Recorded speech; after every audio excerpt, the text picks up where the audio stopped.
தர்வா கூட சொல்லி ஆகணும். அவருக்கு ஞாபகம்னு தெரில. பெரிய பெருமாள் கதை சொன்ன முதல் ஹீரோ அவர் தான். ஷாக்கா இருக்கா? அப்படிதான் இருக்கும்.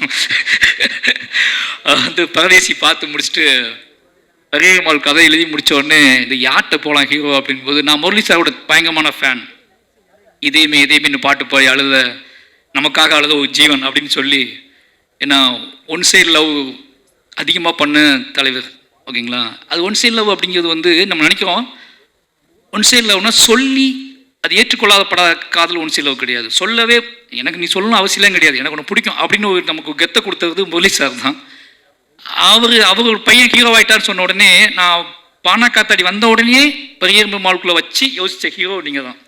ஏன்னா முரளி சார் பையன் நம்மள மாதிரி தான் இருப்பாப்புல, கருப்பாக இருப்பாப்புல, நம்மள மாதிரி தான் இருப்பாப்புல, இந்த கதைக்கு பயங்கரமாக ஆப்டா அப்படின்னு சொல்லி மீட் பண்ணலாம் செஞ்சேன், கதை சொன்னேன். பட் ஏதோ ஒரு அவரோட பிஸி ஷெடியூலில் அந்த கதை கிளிக் ஆகலை.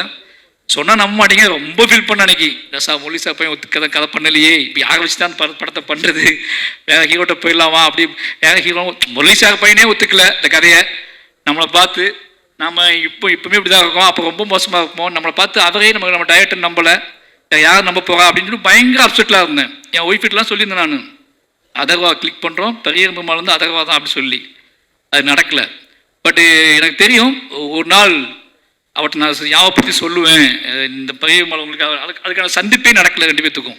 ரொம்ப நாள் கழிச்சு இன்றைக்கி தான் நம்ம சந்திக்கணும்னு நினைக்கிறேன். அன்னைக்கு அப்புறம் எங்கேயாவது கிராஸ் பண்ணியிருப்போம். பட் ஆனால் பக்கத்தில் உட்காந்து எமோஷ்னலான ஒரு சந்திப்பு நடந்ததுன்னா இன்றைக்கி தான் நடந்திருக்கு. கிட்டத்தட்ட 7 வருஷம் ஆச்சு. அப்போவே இருந்து அவர் மேலே ஒரு பார்வை இருந்திருக்கு.